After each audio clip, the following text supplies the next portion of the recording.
போதைப் பொருள் பழக்கம் தனிநபர் ஆரோக்கியத்தை மட்டுமின்றி நாட்டின் வளர்ச்சியையும் அச்சுறுத்துவதாக குடியரசு துணைத் தலைவர் சி.பி. ராதாகிருஷ்ணன் எச்சரித்துள்ளார்.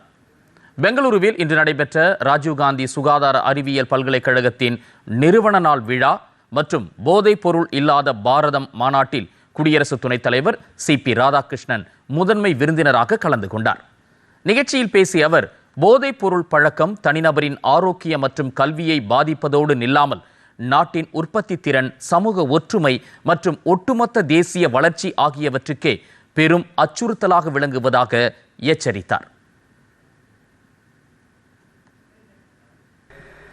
I am very happy that so many youngsters, especially the students, the future of India, the future stars of India, are gathered in large number to take a vow that first my university will be free from drug, then my city Bangalore will be free from drugs, and my state Karnataka will be free from drugs.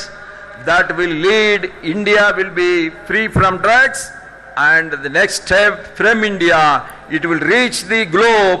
That globe should be free from drugs. That is our ultimate aim. தேசிய polio தடுப்பூசி இயக்கத்தின் ஒரு பகுதியாக இந்த விழாவில் குடியரசு துணைத் தலைவர் சி.பி. ராதாகிருஷ்ணன் குழந்தைகளுக்கு போலியோ சொட்டு மருந்து வழங்கினார்.